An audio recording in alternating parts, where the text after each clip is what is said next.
یہ دل میرا، تحریر فرد اشتیاق، قسط نمبر 33۔ آدھی رات سے اوپر کا وقت تھا۔ وہ گہری نیند سو رہی تھی جب باہر شاید کوئی کھٹکا ہوا۔ اس نے نیند سے بھرے انداز میں کروٹ بدلی۔ اسے احساس ہوا کہ امان اس کے برابر میں موجود نہیں تھا۔ اس نے یکدم آنکھیں کھولیں۔ بیڈ پر امان موجود نہیں تھا۔ اس کی سامنے باتھ روم کی طرف نظر گئی جس کی لائٹ بند تھی اور دروازہ کھلا ہوا تھا۔ وہ یکدم ہی اٹھ کر بیٹھی۔ کمرے میں لگی گھڑی رات کے 2 بجا رہی تھی۔ وہ کچھ الجھے ہوئے سے انداز میں بیڈ پر سے اٹھی، سلیپرز پیروں میں پھنسائے اور باہر نکلی۔ پورا گھر اندھیرے اور خاموشی میں ڈوبا ہوا تھا۔ اس نے پریشان سی ہو کر امان کو گھر کے ہر حصے میں ڈھونڈا۔ مختلف کمروں کے دروازے کھول کھول کے چیک کیے مگر وہ کہیں نہیں تھا۔ وہ سیڑھیاں چڑھ کے اوپر پیانو روم تک آئی۔ وہاں بھی اندھیرا اور خاموشی اور ویرانی پھیلی تھی۔ پھر کچھ سوچ کے وہ نیچے بیسمنٹ میں اترتی سیڑھیوں تک آئی۔ یہاں بھی اندھیرا اور خاموشی تھی۔ کوئی نظر نہیں آ رہا تھا۔ وہ پلٹنے ہی والی تھی جب یکدم ہی سے نیچے سے کسی کے رونے کی آواز آئی۔ کوئی مرد سسک سسک کر رو رہا تھا۔ آواز ہلکی تھی۔ اس کی آنکھوں میں خوف سا ابھرا۔ وہ ڈر گئی۔ اتنی رات کو کون رو رہا تھا؟ اسے کچھ سمجھ نہیں آیا۔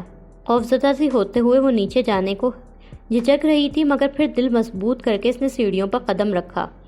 وہ جیسے جیسے بیسمنٹ کی سیڑھیوں اترتی جا رہی تھی ویسے ویسے رونے کی آواز واضح ہونے لگی۔ سیڑھیاں اترنے کے بعد وہ بیسمنٹ میں پہنچی تو وہ پورا خالی اور اندھیرے میں ڈوبا تھا۔ وہاں پر کوئی بھی نہیں تھا۔ یکدم اس کی نظر تالے لگے کمرے پر پڑی۔ کمرے کا دروازہ بند تھا مگر اس وقت اس پر تالا نہیں لگا ہوا تھا۔ گویا کوئی کمرے کے اندر تھا۔ کمرے سے باہر ہلکی سی روشنی کی لکیر نظر آ رہی تھی، اتنی ہلکی جیسے اندر کوئی موم بتی روشن تھی۔ رونے کی آواز اسی کمرے سے آ رہی تھی۔ وہ ڈرتے ڈرتے اس کمرے کے قریب آئی۔ اس نے آہستہ سے دروازے سے کان لگایا۔ مما، پاپا، آشو، اسے الفاظ واضح سنائی دیے۔ یہ روتی ہوئی آواز امان کی تھی۔ وہ مسلسل یہی نام پکارے جا رہا تھا اور سسک سسک کے رو رہا تھا۔ اس کی آنکھوں میں خوف کی جگہ پریشانی اور فکر نے لے لی۔ اس نے بغیر کوئی آواز پیدا کیے دروازہ کھولنے کی کوشش کی۔ دروازہ اندر سے لاک تھا۔ پریشانی کے عالم میں اسے کمرے کی کھڑکی نظر آئی۔ وہ تیزی سے کھڑکی کے قریب پہنچی مگر کھڑکی پر پردے پڑے ہوئے تھے۔ اس نے اندر جھانکنے کی کوشش کی مگر اسے خاطر خواہ کامیابی نہ ہوئی۔ اسی کوشش میں پیچھے فرش پر سجاوٹ کے لیے رکھا انڈور پلانٹ اس کے پیر سے ٹکرایا جس کی آواز خاموشی میں گونجی۔ وہ بری طرح ڈر گئی۔ یکدم ہی کمرے کا دروازہ کھلا۔ امان باہر نکلا مگر اس کا چہرہ بالکل بدلا ہوا لگ رہا تھا۔ اس کی آنکھیں سرخ انگارہ ہو رہی تھی، بال بکھرے ہوئے تھے، قمیص کا گریبان کھلا تھا۔ وہ نارمل نہیں لگ رہا تھا۔ نورالعین کو وہاں دیکھتے ہی اس کی آنکھوں میں خون اتر آیا تھا۔ وہ اس لمحے انتہائی خوفناک لگ رہا تھا۔ تم یہاں کیا کر رہی ہو؟ اس کی آنکھوں کا تاثر اتنا خوخوار تھا کہ وہ بے اختیار ڈر کے ایک قدم پیچھے ہٹی۔ امان، تم روم میں نہیں تھے نا تو؟ وہ بہت ڈرتے ڈرتے بولی۔ وہ ایک ایک قدم بڑھاتا اس کی طرف بڑھا۔ منع کیا تھا نا یہاں آنے سے؟ وہ زور سے چیخا۔ اس کے چیخنے پر نورالعین پوری کی پوری ہل گئی۔ منع کیا تھا نا؟ وہ حلق کے بل زور سے چلایا۔ پھر کیوں آئی ہو یہاں؟ وہ اپنے حواسوں میں نہیں لگ رہا تھا۔ میری بات سمجھ میں نہیں آتی کیا؟ وہ اس وقت ایک پاگل، جنونی اور خوفناک شخص لگ رہا تھا۔ اس نے نورالعین کا ہاتھ سختی سے پکڑا۔ نورالعین کے خوف کے مارے چیخ نکلی۔ امان اس کا ہاتھ پکڑ کر اسے کھینچتا سیڑھیوں سے اوپر لے جانے لگا۔ خوف اور دہشت سے تھر تھر کانپتی نورالعین اس کے ساتھ کھنچتی چلی جا رہی تھی۔ ڈر کے مارے اس کے منہ سے اب آواز بھی نہیں نکل رہی تھی۔ امان اسے کھینچتا ہوا کمرے میں لے آیا۔ کمرے میں لا کر اس نے زوردار جھٹکے سے نورالعین کا ہاتھ چھوڑا۔ نورالعین بیڈ پر گری۔ آج کے بعد کبھی اس کمرے کے پاس بھی نظر آئی نا تو تمہاری جان لے لوں گا۔ Is that clear? وہ اس کے سر پر کھڑا خوخوار لہجے میں گرایا۔ نورالعین خوف اور دہشت سے کانپتی سے دیکھ رہی تھی۔ وہ ایب نارمل، جنونی، نفسیاتی لگ رہا تھا۔ اس نے ڈر کے مارے بری طرح سہم کے گردن ہاں میں ہلائی۔ وہ سرخ آنکھوں سے اسے گھورتا کمرے سے باہر نکل گیا۔ دہشت زدہ سی نورالعین بیڈ پر اپنی جگہ ہی بیٹھی رہی۔ وہ خوف سے ابھی تک کانپ رہی تھی۔ امان کا ابھی بھی جو جنونی انداز اس نے دیکھا تھا وہ اس کے لیے ناقابل یقین تھا۔ اس کی ساری رات اسی طرح پریشانی میں جاگتے گزری۔ امان بھی کمرے میں پھر واپس نہیں آیا۔ صبح کی ہلکی ہلکی روشنی نمودار ہوئی تو یکدم ہی اس کا ذہن جاگا۔ اسے امان کی فکر لاحق ہوئی۔ وہ اسے ڈھونڈتی ہوئی سب سے پہلے بیسمنٹ میں آئی۔ امان! سیڑھیاں اترتے اس نے آواز دی۔ امان! اس کی پکار میں بے چینی، پریشانی اور فکر شامل تھی۔ سیڑھیاں اترتے ہی امان اسے جم ایریا سے آگے فرش پر بیٹھا نظر آیا۔ وہ دیوار سے ٹیک لگائے گھٹنوں پہ سر دیے ٹھنڈے فرش پر بیٹھا تھا۔ اسے یوں بیٹھا دیکھ کر وہ گھبرا کے دوڑتی ہوئی اس کے پاس آئی۔ نیچے وہ کمرہ اب پھر سے لاکڈ تھا، اس پر وہی موٹا سا تالا لگا ہوا تھا۔ امان نے اس کی آواز پر بھی سر گھٹنوں سے نہیں اٹھایا۔ امان، ٹھنڈے فرش پر کیوں بیٹھے ہو؟ وہ پریشانی سے بولی۔ اس کی آواز پر بھی امان کے وجود میں کوئی جنبش نہیں ہوئی۔ اس نے گھٹنوں کے بل نیچے بیٹھ کر امان کا سر گھٹنوں پر سے اٹھانے کی کوشش کی۔ امان نے سر اٹھایا تو اس نے دیکھا امان کے ماتھے سے خون بہہ رہا تھا۔ او مائی گاڈ، امان یہ کیا ہوا؟ وہ امان کا خون دیکھ کر بری طرح گھبرا گئی۔ تمہارا خون نکل رہا ہے امان، اٹھو۔ اس نے امان کو اٹھانا چاہا۔ امان نے اس کی طرف دیکھا۔ اس کی آنکھوں میں اب وہ جنونیت نہیں تھی۔ یہ خون تو کچھ بھی نہیں ہے نا، پاپا کا اس سے زیادہ خون نکلا تھا، ماما کا بہت خون بہا تھا، اور آشو، وہ ماما کی گود میں مر گئی تھی، چھوٹی سی گڑیا سی آشو، وہ بڑی ہونے سے پہلے ہی مر گئی تھی۔ بچوں کی طرح روتے ہوئے وہ نورالعین کے گلے لگ گیا تھا۔ نورالعین کو کچھ سمجھ نہیں آیا تھا، مگر اس نے امان کو مضبوطی اور محبت سے تھام لیا۔ ماما کہتی تھی میں آشو سے بہت لڑتا ہوں، اس لیے وہ چلی گئی، اس لیے ماما پاپا بھی مجھے چھوڑ کر چلے گئے، مجھے اکیلا چھوڑ دیا سب نے، مجھے بالکل اکیلا چھوڑ دیا سب نے۔ وہ روتے ہوئے سسک سسک کے بولا۔ نورالعین اسے یوں روتا دیکھ کر پریشان ہو رہی تھی۔ اسے سمجھ نہیں آ رہا تھا کہ وہ کیا کرے۔ تم اکیلے نہیں ہو مان، میں ہوں نا تمہارے ساتھ، تمہارے پاس، میں ہمیشہ ساتھ رہوں گی، کبھی تمہیں اکیلا نہیں چھوڑوں گی، وہ پیار سے بولی۔ امان کو اس طرح روتا دیکھ کر، اس کی الجھی بکھرتی حالت دیکھ کر وہ بری طرح ڈسٹرب ہو رہی تھی۔ یہاں سے اٹھو مان، اوپر چلو پلیز، تمہارا خون بہہ رہا ہے، چلو میں تمہیں بینڈیج کر دوں۔ بولتے ہوئے اس نے امان کو خود سے الگ کیا، پھر اس کا ہاتھ پکڑ کر اسے اٹھانے کی کوشش کی۔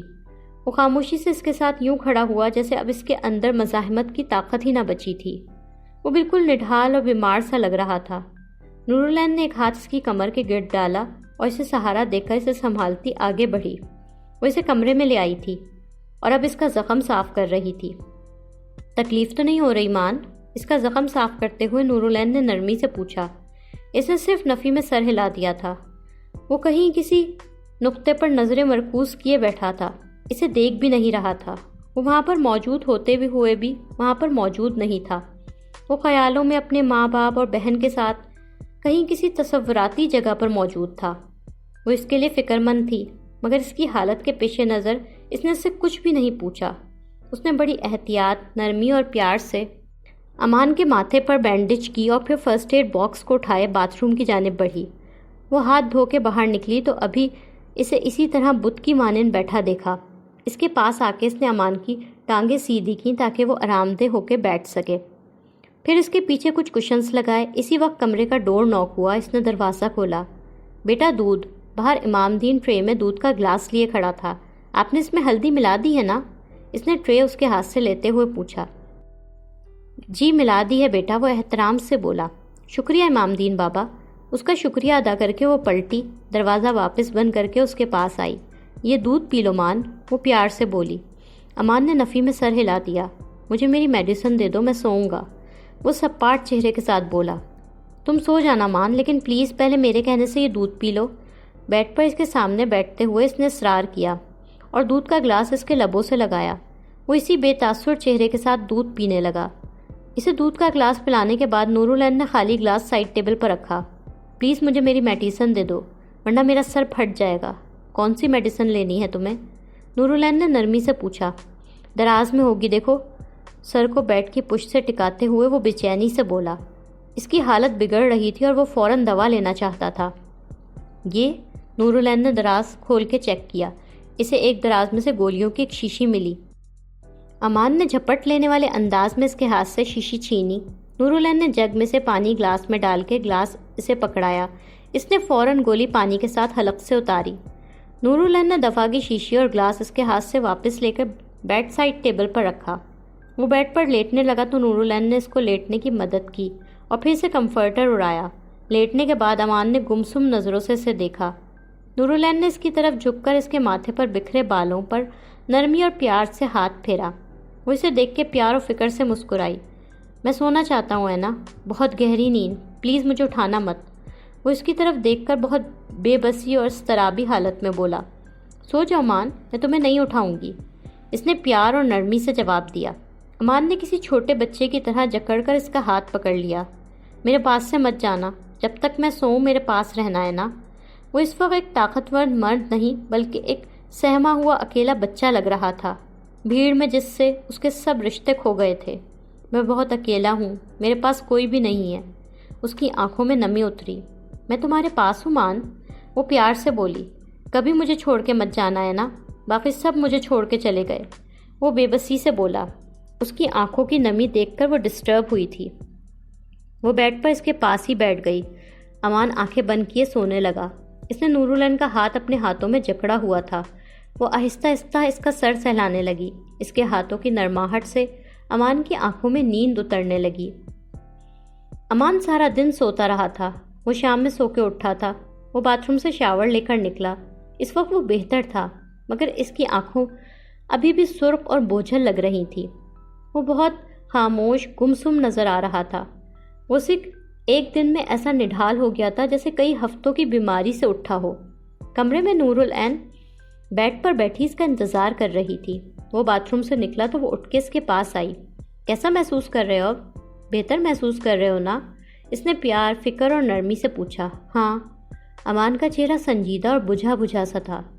چلو چل کے کھانا کھاتے ہیں، میں نے امام دین بابا سے کہا ہے ہمارے لیے کھانا گارڈن میں لگوا دیں۔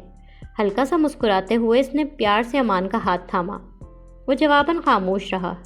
سارے دن کے بعد بھی اسے اب بھی کوئی بھوک محسوس نہیں ہو رہی تھی۔ تم تھوڑا تازہ ہوا میں بیٹھو گے نا تو اچھا فیل کرو گے۔ اس کا ہاتھ تھامے وہ کمرے سے نکلی۔ وہ بے دلی سے ساتھ چلنے لگا۔ وہ دونوں گارڈن میں ساتھ بیٹھے تھے۔ وہاں میز پر کھانا سجا تھا۔ نورالعین نے پلیٹ اس کے ہاتھ میں پکڑائی تو اس نے نفی میں گردن ہلا کے پلیٹ واپس میز پر رکھ دی۔ میں صرف کافی پیوں گا ہے نا، تم کھاؤ۔ یہ کیا بات ہوئی؟ میں سارا دن تمہارے پاس بھوکی پیاسی بیٹھی رہی ہوں اور اب شام میں کھاؤں تو اکیلے؟ یہ بہت غلط بات ہے۔ اس نے مصنوعی انداز میں منہ بسورا۔ تم نے کھانا نہیں کھایا تھا؟ امان نے اسے توجہ سے دیکھا۔ ناشتہ بھی نہیں کیا تھا؟ وہ چہرے پر معصومیت لائی۔ تم نے غلط کیا، تمہیں بریک فاسٹ اور لنچ کر لینا چاہیے تھا۔ اس کی طرف دیکھ کر وہ مدھم آواز میں بولا۔ اس کو مدھم پڑھتا دیکھ کر نورالعین نے جلدی سے پلیٹ دوبارہ اٹھائی۔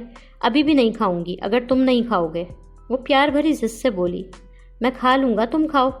نورالعین نے اس کی پلیٹ میں چاول ڈالے اور پھر چمچے سے پہلا نوالا اس کی جانب بڑھایا، جسے اس نے نہ چاہتے ہوئے بھی کھا لیا۔ نورالعین کی ضد اور اصرار کے آگے وہ ہار سا گیا۔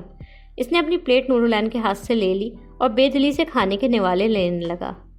اسے چاہے بے رغبتی ہی سے صحیح، کھانا کھاتا دیکھ کر وہ مطمئن ہو گئی تھی۔ اس نے اپنی پلیٹ میں بھی کھانا ڈالا اور کھانے لگی۔ کھانا کھاتے وہ اس کی طرف کنکھیوں سے دیکھ رہی تھی کہ وہ کھا رہا ہے یا نہیں۔ رات میں نے تمہارے ساتھ بہت برا سلوک کیا، تمہیں پتہ نہیں کیا کیا بولا، مجھے ٹھیک سے یاد بھی نہیں، میں اپنے حواسوں میں نہیں تھا ہے نا، آئی ایم سوری۔ نظریں پلیٹ پر مرکوز کیے وہ مدھم آواز میں بولا۔ اٹس اوکے مان، ہم کوئی الگ الگ تھوڑی ہیں جو ایک دوسرے سے اتنا فارمل ہو کے تھینکس اور سوری بولیں گے۔ نورالعین نے ہولے سے اس کے ہاتھ کے اوپر اپنا ہاتھ رکھا۔ امان نے نظریں اٹھا کے اسے دیکھا۔ اس کے ضمیر نے اسے جھنجھوڑا۔ تم بہت اچھی ہو ہے نا، میں تمہارے قابل نہیں تھا، بے اختیار اس کے منہ سے نکلا۔ تم بہت اچھے ہو مان، اپنے بارے میں خواہ منفی باتیں نہ کیا کرو۔ نورالعین اس کی طرف دیکھ کر مدھم مسکراہٹ کے ساتھ بولی۔ اسے لگا وہ اپنے کل رات کے جنونی ایب نارمل رویے پر شرمندہ ہو رہا تھا۔ اسے پتہ ہی نہیں تھا کہ امان اس وقت اسے دھوکہ دینے کا پر شرمندہ ہو رہا ہے۔ رات تم نے تھوڑا سا ایب نارمل ریئیکٹ کیا تو کیا ہوا مان، میں نے بھی تو اپنے خواب سے ڈر کر تمہیں کو بلایا تھا نا، اور میں بالکل بھی شرمندہ نہیں ہوئی تھی تم سے، وہ سادگی سے بولی۔ وہ بالکل خاموشی سے اسے دیکھ رہا تھا۔ تمہارے مما پاپا کی ڈیتھ کیسے ہوئی تھی مان؟ تم خون کا ذکر کر رہے تھے، اور وہ آشو کون ہے؟ تمہاری کوئی کزن، کوئی بچپن کی دوست؟ ایک پل کی خاموشی کے بعد نورالعین اس کی طرف دیکھ کے پیار سے بولی۔ اس کے انداز میں کسی طرح کا تجسس نہیں بلکہ صرف امان کی فکر تھی۔ میں اس بارے میں کوئی بات نہیں کرنا چاہتا ہے نا، پلیز۔ امان کے چہرے پر یکدم ہی سختی ابھری۔ اس نے سنجیدگی اور سختی سے بولتے چمچ پلیٹ میں واپس رکھ دیا۔ اوکے، میں کچھ نہیں پوچھ رہی، تم پلیز کھانا تو مت چھوڑو، کھانا کھاؤ، میں اب کچھ بھی نہیں پوچھوں گی۔ اس کی ناراضگی کے پیش نظر نورالعین نے فوراً ہی موضوع تبدیل کر دیا۔ وہ دونوں لاؤنج میں ساتھ بیٹھے پرانی انگلش مووی دیکھ رہے تھے۔ امان اب نارمل اور پرسکون تھا۔ وہ سنجیدہ اور خاموش تھا، باقی اس کی حالت اب بالکل ٹھیک تھی۔ تم سے ایک بات بولوں مان؟ وہ اس کی طرف دیکھ کر آہستگی سے بولی۔ ہاں بولو۔ وہ ٹی وی پر نظریں جمائے بولا۔ تمہارے ساتھ جو بھی سائیکولوجیکل پرابلم ہے، بچپن کی کوئی بات، کوئی یاد تمہیں تنگ کرتی ہے، تم اس کا ٹریٹمنٹ کیوں نہیں کراتے؟ پھر ایک لمحے کے توقف کے بعد مزید گویا ہوئی۔ دیکھو مان، اس میں کوئی برائی نہیں ہے، میں بھی تو ڈاکٹر ارسلان کے پاس جاتی ہوں، مجھے بھی کئی طرح کے نفسیاتی پرابلمس لاحق ہیں، جیسے میں سائیکیٹرسٹ سے ان کا ٹریٹمنٹ کراتی ہوں، تم بھی کراؤ۔ اسے احساس بھی تھا کہ کہیں امان اس کی بات کا برا نہ مان جائے، اس لیے محتاط سے انداز میں بول رہی تھی۔ اس کی ضرورت نہیں ہے، میں ٹھیک ہوں۔ اس نے نفی میں سر ہلا دیا۔ ہاں مجھے پتا ہے تم ٹھیک ہو، لیکن امان کیا حرج ہے اگر ہم… اس کی بات بیچ میں ہی رہ گئی۔ ایک دم ہی امان نے اس کی بات کاٹی۔ میں نے طے کیا ہے ہم کل ہنی مون پر چلتے ہیں۔ اتنی جلدی کس بات کی ہے امان؟ ابھی تمہاری طبیعت پوری طرح ٹھیک نہیں ہے، تم پہلے پوری طرح ٹھیک ہو جاؤ، پھر ہم چلیں گے۔ اس نے اچانک سے ہنی مون کا پروگرام بنا لیا، اس بات پر وہ بہت حیران تھی۔ میری طبیعت وہاں جا کے ٹھیک ہو جائے گی، وہ اس کی طرف دیکھ کے قطعی انداز میں بولا۔ وہ جیسے فیصلہ کر چکا تھا، بس میں نے طے کر لیا ہے، ہم کل جا رہے ہیں۔ اس کی طبیعت کے خیال سے وہ چپ ہو گئی۔ امان کے اصرار اور ضد پر وہ دونوں اگلی صبح ہی اپنے ہنی مون کے لیے جا رہے تھے۔ وہ صبح صبح تیار ہو گئی تھی۔ تیار ہو؟ امان نے جیکٹ پہنتے ہوئے اسے دیکھ کے پوچھا۔ اس کے ماتھے پر چوٹ والی جگہ پر سنی پلاس لگی ہوئی تھی۔ بیڈ پر کھلے بیگ میں نورالعین اپنی شال رکھ رہی تھی۔ اس نے جینس اور شرٹ کے ساتھ اسٹائلش سا لانگ سویٹر اور گلے میں گرم اسکارف لے رکھا تھا۔ ہاں، لیکن مجھے یہ نہیں پتا ہم کہاں جا رہے ہیں۔ اپنا موبائل ہینڈ بیگ میں رکھتے ہوئے اس نے مسکرا کے پوچھا۔ جہاں میں لے چلوں گا چلی جاؤ گی، تم نے یہی کہا تھا نا؟ امان کا انداز چھیڑنے والا تھا، وہ اس وقت نارمل موڈ میں تھا۔ ہاں لیکن… اس کی بات بیچ میں رہ گئی۔ امان نے اس کے ہونٹوں پر آہستگی سے انگلی رکھی۔ محبت اور یقین کے بیچ میں لیکن کہاں سے آ گیا؟ وہ مدھم مسکراہٹ کے ساتھ بولا۔ اوکے، تم جیتے میں ہاری، مت بتاؤ مجھے، جہاں بھی لے جاؤ گے ہنی مون کے لیے خوشی خوشی چلی جاؤں گی۔ وہ کھل کے مسکرائی۔ Good girl. مان نے ہینڈ بیگ اس کے ہاتھ سے لے لیا۔ تم گاڑی میں بیٹھو، یہ بیگز میں لے آؤں گا۔ نورالعین گردن ہلاتی کمرے سے چلی گئی۔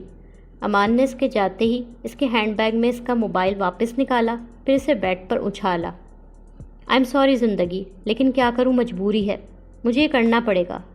بیڈ پر پڑے اس کے موبائل کی طرف دیکھ کر وہ بولا۔ کسی وقت جب نورالعین کی محبت اس پر حاوی ہو جاتی تھی، تب وہ اسے دھوکہ دینے اور اپنے بدلے لینے کے لیے اسے استعمال کرنے پر شرمندہ ہوتا تھا، لیکن پھر جب یہ یاد آ جاتا تھا کہ وہ اس کے دشمن کی بیٹی ہے تو اسے نورالعین سے بھی نفرت ہی محسوس ہوتی تھی۔ گردن کو جھٹکتے ہوئے اس نے دونوں بیگ ہاتھ میں اٹھائے اور کمرے سے نکل گیا۔ وہ دونوں بذریعہ جہاز اسلام آباد پہنچے۔ وہاں سے اب وہ بائی روڈ اپنے ہنی مون ڈیسٹینیشن جا رہے تھے۔ امان نے سسپینس ڈال رکھا تھا، اسے وہ بتا ہی نہیں رہا تھا کہ وہ ہنی مون کے لیے کہاں جا رہے ہیں۔ اب یہ سسپینس ختم بھی کر دو نا مان، آخر ہماری ہنی مون ڈیسٹینیشن کیا ہے، اب بتا بھی دو۔ اس نے گاڑی ڈرائیو کرتے ہوئے امان کی طرف تجسس سے دیکھا۔ بتا دوں گا، اتنی جلدی کس بات کی ہے سوئٹ ہارٹ؟ وہ شرارتی مسکراہٹ کے ساتھ اس کی طرف دیکھ کر بولا۔ اس کے انداز پر وہ مسکرا دی۔ مری تک کا راستہ تو اسے سمجھ آ رہا تھا، امان اسے اسلام آباد سے مری لے آیا تھا۔ وہ گاڑی خود چلا رہا تھا۔ اس نے گاڑی ایک گیسٹ ہاؤس کے باہر روکی۔ یہ کافی رش والا علاقہ تھا، ارد گرد بازار، دکانیں اور کئی گیسٹ ہاؤس تھے۔ سیاحوں کا کافی ہجوم تھا۔ گاڑی رکنے پر نورالعین نے اس کی طرف تعجب سے دیکھا۔ کیا مری ہماری ہنی مون ڈیسٹینیشن ہے؟ نہیں، یہاں ایک بندے سے تھوڑا کام ہے، تم بیٹھو میں ابھی آیا۔ وہ نفی میں گردن ہلا کے مختصر بول کے چلا گیا۔ وہ گیسٹ ہاؤس کے اندر گیا۔ لاپرواہی سے دائیں بائیں وہ دیکھنے لگی۔ وہ گیسٹ ہاؤس کے اندر آیا تو ساجد ریسیپشن پر کھڑا کسی سے فون پر بات کر رہا تھا۔ آہا، میرا یار آ گیا، آؤ بادشاہو۔ امان کو دیکھتے ہی اس نے فون فوراً بند کیا اور اپنے مخصوص گرم جوشی سے بھرپور انداز میں بولتے ہوئے وہ کاؤنٹر سے باہر نکل آیا اس کے پاس۔ کیسا ہے یار؟ ٹھیک، تم کیسے ہو؟ اللہ کا کرم اور تیری مہربانیاں ہیں یار، ٹھاٹھ سے کھڑا یہ گیسٹ ہاؤس چلا رہا ہوں۔ اس نے تشکر آمیز نظروں سے امان کو دیکھا۔ بھابھی کہاں ہیں؟ باہر گاڑی میں تم سے کاٹیج کی چابی لینے آیا تھا۔ امان کا انداز قدرے اجلت بھرا تھا۔ ہاں یہ لے یار چابی، تو نے وہاں جانے کی اتنی جلدی مچائی، کام کروایا تو ہے میں نے ادھر، پر تیری مرضی کا کام نہیں ہوا، ابھی کچھ کام ابھی رہتا ہے۔ ساجد نے قمیض کی سائڈ والی جیب سے کی چین نکالی اور امان کی جانب بڑھائی۔ کوئی فرق نہیں پڑتا یار، ہم 2-4 دن وہاں رک کر آگے چلے جائیں گے، پھر جو کام رہ گیا وہ بعد میں کروا لینا۔ اس نے ساجد کے ہاتھ سے کی چین لے کر اپنی جیکٹ کی جیب میں ڈالی۔ میں نکلتا ہوں۔ ایسے کیسے یار؟ بھابھی کو اندر تو بلا، کوئی چائے شائے روٹی شوٹی، ایسے کیسے چلا جائے گا سوکھے منہ؟ ساجد نے اصرار کیا۔ اسے یہ نہیں بتایا کہ تم میرے دوست ہو، میں تمہیں اس سے ملوانا نہیں چاہتا ساجد۔ وہ سنجیدگی سے بولا۔ اچھا چل، جیسی تیری مرضی، جو تجھے ٹھیک لگے۔ ساجد چپ ہو گیا۔ وہ ساجد کو ہاتھ ہلاتا وہاں سے تیزی سے باہر کے دروازے کی جانب بڑھا۔ ساجد آنکھوں میں الجھن لیے سے جاتا دیکھ رہا تھا۔ اسے امان کی حرکتیں اور باتیں کچھ پلے نہیں پڑ رہی تھیں۔ اسے کچھ ٹھیک نہیں لگ رہا تھا۔ اس کا دل چاہ رہا تھا کہ وہ دوست کو ان حرکتوں سے روک لے۔ وہ کنفیوز تھا۔ نورالعین گاڑی میں اس کے انتظار میں ادھر ادھر لاپرواہی سے نظریں دوڑا رہی تھی۔ ہو گیا تمہارا کام؟ وہ واپس گاڑی میں آ کے بیٹھا تو اس نے امان کی طرف مسکرا کے دیکھا۔ اسے نہ تو امان پر کوئی شک تھا اور نہ ہی یہ جاننے کی جستجو کہ وہ اندر کس سے ملنے گیا تھا۔ وہ واقعی امان پر اندھا بھروسہ کرتی تھی۔ ہاں، امان نے سنجیدگی سے گاڑی سٹارٹ کی۔ کچھ گھنٹوں کے سفر کے بعد گاڑی دریا باغ میں داخل ہوئی۔ دریا باغ ایک سرسبز علاقہ تھا۔ یہ علاقہ مری اور کلیات سے آگے تھا اور سیاحوں کی پہنچ سے ابھی تک دور تھا، اس لیے یہاں لوگوں کا رش نہیں ہوتا تھا۔ یہاں سیزن میں بھی سیاح کم تعداد میں ہی نظر آتے تھے۔ یہ ایک پرسکون، خاموش، خوبصورت سا پہاڑی علاقہ تھا جس کے اطراف میں جنگلات اور پہاڑ تھے۔ یہ فطری حسن سے مالا مال جگہ تھی۔ پہاڑوں کے دامن میں نیچے ایک دریا بہہ رہا تھا اور اوپر ایک پل تھا جس پر سے گاڑیاں گزر سکتی تھیں۔ امان نے گاڑی اس پل پر ڈالی۔ یہ کون سی جگہ ہے امان؟ نورالعین کے منہ سے بے اختیار نکلا۔ وہ کھوئی کھوئی نظروں سے اس پل کو دور تک دیکھ رہی تھی۔ اسے دریا باغ کہتے ہیں۔ مجھے ایسا کیوں لگ رہا ہے میں یہاں پہلے بھی آ چکی ہوں؟ وہ بے چینی سے بولی۔ ہو سکتا ہے کبھی پہلے آئی ہو۔ وہ گاڑی چلاتے ہوئے لاپرواہی سے بولا۔ نہیں، مجھے بابا جان نے پاکستان کے ہل اسٹیشنز اور ناردرن ایریاز کبھی نہیں گھمائے، میں یہاں کبھی نہیں آئی۔ وہ نفی میں سر ہلا کے بولی۔ لیکن پھر بھی ایسا کیوں لگ رہا ہے میں اس پل پر سے گزری ہوئی ہوں؟ یہ دریا جو نیچے بہہ رہا ہے میں نے اسے پہلے بھی کبھی دیکھا ہے۔ وہ کبھی چاروں طرف نظر آتے پہاڑوں کو دیکھ رہی تھی، کبھی اس پل کو اور کبھی نیچے بہتے دریا کو۔ ہو سکتا ہے اپنے پچھلے جنم میں تم یہاں آئی ہو، امان ہنس کر بولا، مگر وہ مسکرا نہیں سکی۔ میرا مذاق مت اڑاؤ، میں سنجیدہ ہوں۔ وہ برا مان کے بولی۔ اس کی نظریں گاڑی سے باہر دریا باغ کے پہاڑوں اور درختوں، دریا، پل پر بھٹک رہی تھی۔ وہ عجیب طرح کی بے چینی اور پریشانی محسوس کر رہی تھی۔ یہ جگہ عجیب سی لگ رہی ہے مان، ایسے جیسے میں یہاں پہلے آ چکی ہوں، جیسے یہ جگہ پہلے دیکھ چکی ہوں۔ وہ کھوئی کھوئی سی باہر کے منظر کو دیکھ رہی تھی۔ اسے یاد نہ آ رہا تھا مگر ذہن کہہ رہا تھا یہ سب اس نے پہلے بھی دیکھا ہوا تھا۔ جب تم خود یہ کہہ رہی ہو کہ کبھی پاکستان کے کسی ہل اسٹیشن اور پہاڑوں پر پہلے نہیں گئی تو یہاں کیسے آئی ہوگی؟ امان نے لاپرواہی سے کندھے اچکائے۔ تم نے کسی مووی میں ایسی جگہ دیکھی ہوگی، سمپل۔ وہ اس کی طرف دیکھ کر مسکرایا۔ پل کراس کرنے کے بعد اب وہ دونوں باقاعدہ دریا باغ کی حدود میں داخل ہو چکے تھے۔ چاروں اطراف اونچے اونچے پہاڑ تھے، بڑے بڑے قد آور درخت تھے، جنگلات تھے۔ وہ کسی عجیب سے عالم میں ان مناظر کو دیکھے چلی جا رہی تھی۔ اس نے یکدم ہی امان کا ہاتھ مضبوطی سے پکڑا۔ مان، یہاں سے چلو، مجھے اس جگہ سے ڈر لگ رہا ہے۔ یہ جگہ عجیب طرح سے خوف میں مبتلا کر رہی ہے مجھے۔ وہ بہت خوفزدہ سی ہو کر سہمی ہوئی آواز میں بولی۔ آ گئے ہم۔ امان نے گاڑی کاٹیج کے باہر روکی، مسکرا کے نورالعین کی طرف دیکھا، پھر گاڑی سے اتر گیا۔ مرمت اور روغن ہونے کے بعد کاٹیج کی حالت کافی بہتر ہو گئی تھی۔ نورالعین نے نظر اٹھا کر اپنی منزل کو دیکھا۔ وہ بری طرح چونکی۔ اسے لگا جیسے اس نے اس جگہ کو پہلے بھی کہیں دیکھا ہے۔ دیکھنے میں کاٹیج خوبصورت اور صاف ستھرا تھا مگر خاموش اور ویران نظر آ رہا تھا۔ اسے عجیب سی وحشت ہونے لگی۔ آ جاؤ، اس سے کہتے ہوئے امان نے گاڑی کی پچھلی سیٹ سے اپنا بیگ نکالا۔ نورالعین نے آہستہ سے گاڑی کا دروازہ کھولا۔ امان نے اس کی طرف گردن گھما کے مسکرا کے دیکھا۔ آؤ نائنا۔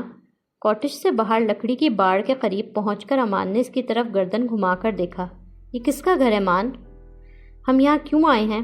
پہاڑ اور جنگلات میں گھرے اس خوبصورت کاٹیج میں رہنے، اپنے ہنی مون کے یادگار دنوں کو اس رومانٹک جگہ پر ٹھہر کر مزید یادگار بنانے۔ وہ مسکرایا۔ یہ جگہ ہم یہاں ٹھہریں گے؟ اس نے خوفزدہ ہو کر بے اختیار امان کا ہاتھ کونی پر سے مضبوطی سے جکڑ کر پکڑتے ہوئے نفی میں سر ہلایا۔ مجھے جگہ اچھی نہیں لگ رہی امان، عجیب سی ویرانی ہے یہاں پر، ڈر لگ رہا ہے۔ وہ خوف سے جھرجھری سی لے کے بولی۔ پاگل ہو، اتنی پیاری جگہ تو ہے۔ وہ بے ساختہ ہنس پڑا، جیسے اس نے کوئی بے وقوفانہ بچکانہ بات کر دی ہو۔ ہم یہاں نہیں رہیں گے مان، ہم کسی ہوٹل میں ٹھہریں گے۔ چلو یہاں سے کسی ہوٹل میں چلتے ہیں۔ اس کا ہاتھ کوہنی سے پکڑے ہوئے اس نے انکار میں شدت سے گردن ہلائی۔ ہوٹل بھی کوئی ہنی مون کے لیے رہنے کی جگہ ہوتی ہے؟ اتنے لوگ، رش، افراتفری، ذرا سکون نہیں ہوتا وہاں۔ میں نے ہنی مون کے لیے اتنی پرسکون اور رومانٹک جگہ منتخب کی ہے اور تم کہہ رہی ہو چلیں یہاں سے؟ پھر اس کی طرف دیکھ کر بولا، یہاں جو سکون اور پرائیویسی ہمیں ملے گی وہ کسی بڑے سے بڑے ہوٹل میں نہیں مل سکتی۔ اس کی آنکھوں میں ایک خاص سی چمک تھی۔ لیکن مان، نورالعین نے بولنا چاہا، تم نے کہا تھا جہاں میں لے چلوں گا چلو گی۔ اب تمہیں میری اتنی محبت سے منتخب کی جگہ پسند ہی نہیں آ رہی؟ اس نے افسوس بھری شکل بنائی۔ اسے یہاں رکنے پر آمادہ کرنے کے لیے اس نے نفسیاتی حربہ استعمال کیا۔ اسے اچھی طرح پتہ تھا اس کی اس بات پر نورالعین شرمندہ ہو کر چپ ہو جائے گی، اور ہوا بھی یہی، وہ شرمندہ سی ہو کر چپ ہو گئی۔ اس کے چپ ہونے کا فائدہ اٹھا کے امان نے اس کا ہاتھ فوراً تھاما۔ یقین رکھو زندگی، ساری دنیا سے چھپ کر یہاں ہم اپنی زندگی کے چند یادگار دن گزاریں گے، اتنے یادگار جنہیں ہم دونوں ساری زندگی یاد کریں گے۔ بدقت مسکراتے ہوئے اس نے گردن ہاں میں ہلائی۔ امان نے لکڑی کی بار کا دروازہ اندر جانے کے لیے کھولا اور آگے بڑھا۔ اس کے ایک ہاتھ میں ان دونوں کا بڑا سا بیگ تھا اور دوسرے ہاتھ سے اس نے نورالعین کا ہاتھ تھام رکھا تھا۔ نورالعین نے جھجکتے ہوئے 7 قدم بڑھائے۔ وہ دونوں اندر داخل ہوئے۔ گارڈن جو پہلے جھاڑ جھنجھاڑ تھا، اب وہاں موجود گھاس ٹھیک کر دی گئی تھی۔ جنگلی پودے، جھاڑیاں ہٹا دی گئی تھیں۔ کچھ پرانے درخت جو پہلے بھی یہاں موجود تھے اب بھی تھے۔ کچھ پھلوں کے درخت بھی تھے۔ چاروں طرف خاموشی اور ویرانی چھائی تھی۔ گارڈن کو عبور کر کے وہ داخلی دروازے کی طرف بڑھے، سیڑھیوں پر چڑھے تھے۔ مان، مجھے بار بار ایسا کیوں لگ رہا ہے میں یہاں پہلے بھی آ چکی ہوں؟ وہ ارد گرد کے منظر کو بغور دیکھتے ہوئے بولی۔ وہ تو جب سے تم دریا باغ آئی ہو تمہیں تب سے ہی ایسا لگ رہا ہے تم یہاں آ چکی ہو۔ بظاہر وہ لاپرواہ سے انداز میں بولا۔ ہاں لیکن یہ گھر، یہ کاٹیج میں نہیں جانتی، لیکن ایسا لگ رہا ہے میں نے یہ پہلے بھی کبھی دیکھا ہے۔ اس نے ذہن پر زور ڈالنے کی کوشش کی کہ اس نے پہلے اس گھر کو کب اور کہاں دیکھا ہے۔ کسی انگلش مووی میں دیکھا ہوگا۔ انگلینڈ کی کنٹری سائیڈ میں اس طرح کے کاٹیج بہت ہوتے ہیں۔ مجھے لگتا ہے جس کسی نے بھی یہ کاٹیج بنوایا ہوگا اس نے انسپریشن وہیں سے لی ہوگی۔ وہ دونوں کاٹیج کے مرکزی لکڑی کے دروازے تک آ گئے تھے۔ مضبوط لکڑی کا دروازہ جس کی اب مرمت کر کے اسے پھر سے مضبوط اور پہلے جیسا کر دیا گیا تھا۔ امان نے ہاتھ میں پکڑا بیگ زمین پر رکھا اور جیکٹ کی جیب سے کاٹیج کی چابیاں نکالی۔ چلو، اس نے دروازہ کھول کے مسکرا کے نورالعین کی طرف دیکھا۔ وہ جواباً زبردستی ہلکا سا مسکرائی۔ وہ اس کے ساتھ کاٹیج کے اندر داخل ہوئی۔ اندر داخل ہوتے ہی سٹنگ روم تھا جہاں بہت قیمتی نہیں مگر خوبصورت آرام دہ فرنیچر تھا جو کاٹیج میں رکھا خوبصورت لگ رہا تھا۔ صوفوں کے عین سامنے بالکل پرانے فیشن والا لکڑیوں والا آتش دان تھا جو فی الحال بند تھا۔ ایک کونے میں پیانو رکھا تھا۔ جس طرح کا بہت بڑا اور شاندار قیمتی پیانو امان کے گھر پر تھا ویسا بڑا اور قیمتی نہیں بلکہ درمیانی سی کوالٹی اور درمیانے سائز کا تھا۔ وہ اندر آ کے ایک پل کے لیے اس جگہ کو دیکھ کے کھو سا گیا تھا۔ وہ کھوئی کھوئی نظروں سے وہاں رکھے پیانو، آتش دان اور در و دیوار کو دیکھ رہا تھا۔ ان در و دیوار سے لپٹ کر وہ رونا چاہتا تھا۔ پاپا، ہمارا گھر میں نے پھر سے حاصل کر لیا۔ میں یہاں واپس آ گیا۔ یہاں سب کچھ ویسا ہی کرا دیا جیسے پہلے تھا۔ یہاں سب ہے پاپا، نہیں ہے تو آپ، ماما اور آشو۔ میں پیسوں سے سب کچھ خرید سکتا ہوں مگر آپ لوگوں کو واپس نہیں لا سکتا۔ اپنے اس کھوئے بچپن کو واپس نہیں لا سکتا پاپا۔ اس کی آنکھوں میں ہلکی سی نمی ابھری۔ اس کی کیفیت سے انجان نورالعین اس جگہ آ کے خوفزدہ اور سہمی ہوئی تھی۔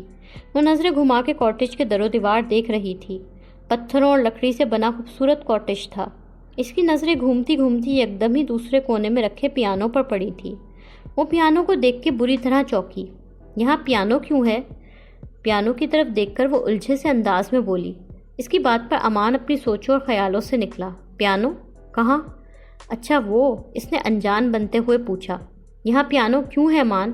الجھن اور خوف کی نظریں لیے وہ سوال کر رہی تھی۔ مجھے کیا پتہ یار، جن کا گھر ہے ان کی مرضی، شوق ہوگا انہیں بھی میری طرح پیانو بجانے کا۔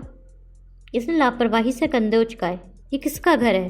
نورالعین نے اس کی طرف دیکھا۔ ایک دوست کے کزن کا ہے، وہ اسلام آباد میں رہتا ہے۔ اس نے ابھی خریدا ہے، وہ مرمت کروا رہا تھا یہاں کی۔ شاید اس کا اپنی فیملی کے ساتھ گرمیوں میں چھٹیاں گزارنے یہاں آنے کا ارادہ ہوگا۔ میں نے اس سے چند دن یہاں رہنے کے لیے لے لیا تاکہ ہم یہاں پہاڑوں پر خوبصورت سے کاٹیج میں اپنا ہنی مون سکون سے لوگوں کی بھیڑ بھاڑ سے دور گزار سکیں۔ وہ بغیر کسی ہچکچاہٹ کے اعتماد سے جھوٹ بولتے ہوئے مسکرایا، مگر نورالعین جواباً مسکرا نہیں سکی۔ عجیب ہی بات ہے یہ، تمہارے گھر پہ بھی پیانو، تمہارے دوست کے کزن کے گھر پہ بھی پیانو۔ جب سے شادی ہوئی ہے میں جہاں جا رہی ہوں وہاں پیانو دیکھ رہی ہوں۔ وہ الجھی ہوئی نظروں سے پیانو کی طرف دیکھتے ہوئے بولی۔ اب میں اسے ایک اتفاق کے علاوہ اور کیا کہہ سکتا ہوں؟ وہ لاپرواہی سے بولا۔ پھر اس کا دھیان پیانو پر سے ہٹانے کے لیے وہ اس کا ہاتھ پکڑ کے کچن کی جانب بڑھا۔ آؤ باقی سارا کاٹیج بھی دیکھیں۔ یہ کوئی جدید قسم کا امریکن یا اٹیلین کچن نہیں تھا، سادہ سا تھا مگر صاف ستھرا تھا۔ یہ رہا کچن، یہاں میں تمہیں مزے مزے کی ڈشز پکا کے کھلاؤں گا۔ نورالعین کی طرف دیکھ کر وہ مسکرا کے بولا، ابھی یہاں مرمت کا کام چل رہا ہے، دوست کے کزن نے جلدی جلدی ہمارے رہنے کے لیے انتظام کر دیا ہے، کچن میں برتن وغیرہ بھی رکھوا دیے ہیں۔ اس نے کیبنٹس کھول کے برتن چیک کیے، کچھ نئی کراکری اور کٹلری ڈبوں میں پیک ہوئی کاؤنٹرز پر رکھی تھی، کوکنگ رینج تھی اور ایک طرف لکڑی کے فکس ہوئی چھوٹی سی میز بھی تھی جس کے آگے فکس ہوئی لکڑی کی بینچ بنی تھی۔ نورالعین سب چیزوں کو خاموشی سے دیکھ رہی تھی۔ اس کی آنکھوں میں ابھی بھی ایک الجھن اور خوف کی سی کیفیت بھری ہوئی تھی۔ یہ اس دروازے سے باہر بیک یارڈ ہے، وہاں ابھی بھی صفائی اور مرمت کا کام نہیں ہو سکا۔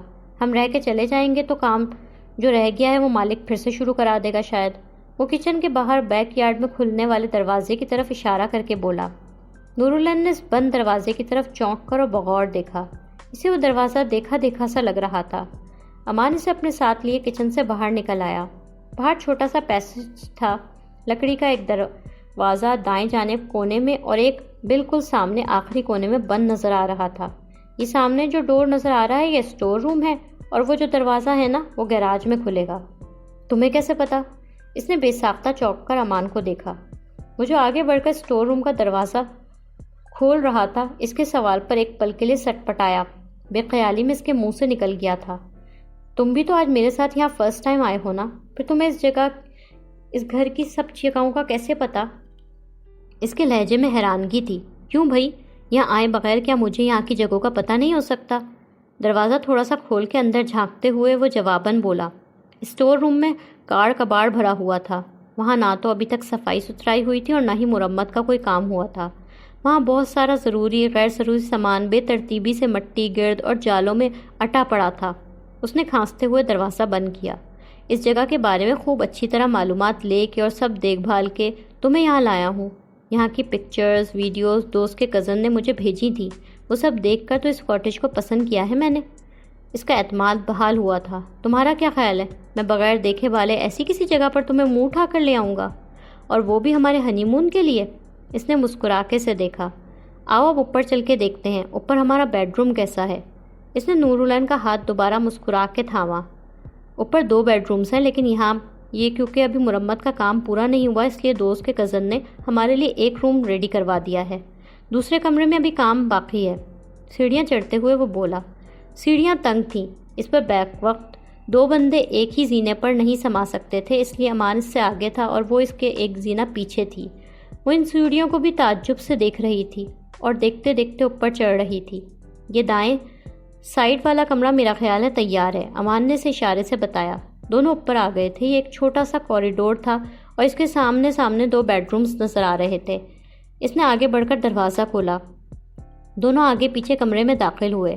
کمرہ چھوٹا تھا مگر خوبصورت تھا، پرانی طرز کا خوبصورت لکڑی کا فرنیچر تھا، بیڈ سائڈ ٹیبل، الماری، ایک طرف صوفے بھی تھے اور ڈریسنگ ٹیبل بھی تھا۔ بیڈ اور الماری کے بیچ لکڑی کے فرش پر درمیان میں دبیز قالین بھی بچھا ہوا تھا۔ سامنے بڑی سی ونڈو بھی نظر آ رہی تھی جس سے باہر پہاڑوں کا منظر بے حد حسین لگ رہا تھا۔ کیسا لگا تمہیں ہمارا بیڈ روم؟ ہے نا رومانٹک جگہ؟ ایسا کوئی ہوٹل ہو سکتا تھا؟ اس نے بڑے فقریہ انداز میں پوچھا، گویا اتنی رومانٹک اور فطری حسن سے قریب جگہ کو ناپسند کیے جانے کا تو سوال ہی نہیں پیدا ہوتا تھا۔ وہاں تو ہر چیز ایسی جیسے بالکل بورنگ لگتی ہے، نہ کچھ نیا نہ کچھ مختلف۔ ہاں اچھا تو ہے، مگر وہ اس کا دل رکھنے کے لیے مروتاً بولی، جبکہ حقیقت میں یہ جگہ اسے بے چین کر رہی تھی۔ دوبارہ مگر بہت ان رومانٹک لڑکی ہوگی تم اگر تمہیں یہ کاٹیج پسند نہیں آئے گا تو۔ اس کے مگر کہنے پر وہ چڑھا۔ نہیں خیر، جگہ تو واقعی بہت خوبصورت اور رومانٹک ہے، بس میں یہاں آ کے تھوڑی ڈسٹرب ہو گئی۔ اس کے چڑھنے پر وہ ہنس پڑی۔ یہ کون لوگ ہیں؟ بولتے بولتے اچانک اس کی نظر سامنے دیوار پر پڑی جس پر ہاتھ سے بنا ایک اسکیچ فریم کر کے لگایا گیا تھا۔ اس اسکیچ میں حمیرہ، عبید اللہ، آشو، شیرو اور امان تھا۔ بچپن والا 10 سالہ امان۔ حمیرہ کرسی پر بیٹھی تھی، ان کی گود میں ننھی عائشہ تھی۔ ان کے دائیں طرف عبید اللہ کھڑے تھے اور بائیں طرف 10 سالہ امان، جبکہ شیرو حمیرہ کے پیروں کے پاس بیٹھا تھا۔ امان نے اس کی نظروں کے تعاقب میں دیکھا۔ اسکیچ کو غور سے دیکھتے ہوئے وہ اس دیوار کے قریب پہنچی۔ پتہ نہیں، وہ کندھے اچکا کے لاپرواہی سے بولا، یہ تصویر یہاں کس نے لگائی امان؟ نوراللہ نے کھوئے کھوئے سے انداز میں پوچھا۔ میں نہیں جانتا یار، ویسے کامن سینس تو یہی کہتا ہے جن کا گھر ہے انہوں نے ہی لگائی ہوگی۔ اس کا قدرے مذاق اڑانے والا انداز تھا۔ اس کا مقصد یہاں لا کے نوراللہ کو ذہنی طور پر ڈسٹرب کرنا تھا۔ کیوں؟ اس نے لاپرواہی سے پوچھا۔ یہ لوگ وہ تصویر میں موجود لوگوں کو پہچاننے کی کوشش کر رہی تھی۔ کیا ہوا ہے یار؟ یہ لوگ کیے جا رہی ہو، آگے بھی تو بولو۔ پتہ نہیں، عجیب سا لگا اس اسکیچ کو دیکھ کے۔ اس نے سر کو زور سے جھٹکا۔ اسے کچھ سمجھ نہیں آ رہا تھا کہ اسے ہو کیا رہا ہے۔ اسے یہاں کے ہر چیز دیکھی سی کیوں لگ رہی تھی۔ وہ اپنی اس کیفیت سے پریشان ہو رہی تھی۔ یہ پینسل اسکیچ ہے نا؟ اس کی نظریں مسلسل اس تصویر پر مرکوز تھیں۔ ہاں شاید۔ وہ بغور اس کو دیکھتے ہوئے بولا، اب یہ مت کہنا تمہیں اس تصویر کو دیکھ کے بھی ایسا لگ رہا ہے تم ان لوگوں کو جانتی ہو یا انہیں پہلے دیکھ چکی ہو۔ اب اگر تم نے یہ کہا نا تو مجھے پکا لگے گا یہ تمہارا دوسرا جنم ہے اور اپنے پچھلے جنم میں تم اس پہاڑی علاقے میں پیدا ہوئی تھی۔ وہ غیر سنجیدگی سے بولا، میرا مذاق مت اڑاؤ، میں بس ویسے ہی اس اسکیچ کو دیکھنے لگی تھی۔ وہ برا مان کے بولی، میں ان لوگوں کو نہیں جانتی، نہ انہیں کبھی دیکھا ہے۔ امان اس کا مزید مذاق نہ اڑائے اس لیے قصداً وہ اس تصویر سے نظریں ہٹا کے کندھے اچکا کے لاپرواہی سے بولی، تھینکس گاڈ، ورنہ اب میں نے تم سے ڈرنے لگنا تھا۔ وہ اس کا ہاتھ پکڑ کر مسکراتا ہوا کمرے سے نکلا۔ باہر جاتے جاتے بھی نوراللہ اس سے نظریں بچا کر ایک نظر مڑ کر اس اسکیچ کو دیکھا۔ اس کے چہرے پر الجھن پھیلی تھی۔ امان نے کنکھیوں سے اسے دیکھا۔ اسے پتا تھا نوراللہ نے اس اسکیچ کو دیکھ کر واضح طور پر ڈسٹرب ہوئی تھی۔ کتنا سادہ آرام دہ سا کاٹیج ہے نا، ضرورت سے زیادہ ہائی ٹیک اور لگزیریس زندگی سے بھی کبھی کبھی آدمی تنگ آ جاتا ہے۔ دل کرتا ہے نیچر کے قریب ہو کر بالکل سادہ خوبصورت سے ماحول میں رہا جائے، نہیں؟ وہ باہر نکلتا ہوا بولا، ہاں یہ تو ہے۔ اس کا انداز ڈھیلا سا تھا۔ وہ سامنے باتھ روم ہے، میرے اور تمہارے گھروں جیسا تو ماڈرن نہیں ہوگا مگر برا بھی نہیں ہے، سادہ اور صاف ہے اور مجھے یقین ہے تمہیں اچھا لگے گا۔ پانی بھی آ رہا ہے اور تمہارے لیے وہاں باتھ ٹب بھی ہے۔ اس کے سامنے نظر آتے باتھ روم کے بند دروازے کی طرف اشارہ کیا۔ اب اتنے نخرے بھی نہیں ہیں میرے، باتھ ٹب نہ بھی ہو تو کوئی فرق نہیں پڑنا تھا۔ اس کا انداز دفاعی تھا۔ باتھ روم اور کچن میں اتنا پیسہ خرچ کرنے کی کیا ضرورت تھی عبید؟ شاور کافی تھا نا نہانے کے لیے، باتھ ٹب کی کیا ضرورت تھی؟ امان کے کانوں میں یکدم ہی حمیرہ اور عبید اللہ کی آوازیں گونجیں۔ تم کچھ کہتی نہیں ہو تو کیا مجھے نہیں پتا تم کن آسائشوں میں رہنے کی عادی ہو حمیرہ؟ عبید اللہ کی محبت بھری آواز اس کے کانوں میں آئی۔ وہ کسی عجیب سی کیفیت میں چلتا باتھ روم کے بند دروازے تک آیا۔ اس نے باتھ روم کا دروازہ کھولا۔ چھوٹا سا باتھ روم تھا مگر صاف ستھرا اور خوبصورت تھا۔ وہاں wash basin, bath tub, shower وغیرہ سب کچھ موجود تھا۔ وہ خاموشی سے سب کو دیکھ رہا تھا۔ تمہارے پیرنٹس کے گھر میں جو عیش و آرام، سہولیات اور آسائشیں تمہیں میسر تھیں وہ سب میں تمہیں نہیں دے سکتا، لیکن جتنا میرے بس میں ہے اتنا تو مجھے تمہارے لیے کرنا چاہیے نا۔ میرے لیے سب سے قیمتی آپ کا ساتھ ہے عبید۔ میں بغیر آسائشات، عیش و آرام کے بھی آپ کے ساتھ اس جنت میں بہت خوش ہوں۔ وہ دونوں میاں بیوی ایک دوسرے سے عشق کرتے تھے اور میں چاہتا ہوں اپنی کوئی بھی فرمائش نہ کرنے والی بیوی کے لیے ہماری اس جنت کو تھوڑا اور خوبصورت اور لگزیریس بنا دوں۔ حمیرہ کی کھنکتی ہوئی ہنسی کی آواز ارد گرد گونجی۔ کیا ہو گیا مان، وہاں کیوں رک گئے؟ نوراللہ اسے اس طرح باتھ روم کے دروازے پر جم کے کھڑا دیکھ کر حیران ہوئی۔ ہاں، اس کی آواز پر وہ بری طرح چونکا۔ کچھ نہیں، اس نے جلدی سے خود کو نارمل کیا۔ شام ہو رہی ہے، میں سوچ رہا تھا ہمیں کچن کا ضرورت کا سامان رات ہونے سے پہلے خرید کر لے آنا چاہیے۔ اب لنچ تو ہم نے راستے سے کر لیا مگر ڈنر تو کرنا ہے نا۔ کھانا بنانے کے لیے جو چیزیں چاہیے ہوں گی وہ لے آتے ہیں چل کے۔ وہ مسکرا کے بولتا ہوا اس کی طرف واپس آیا۔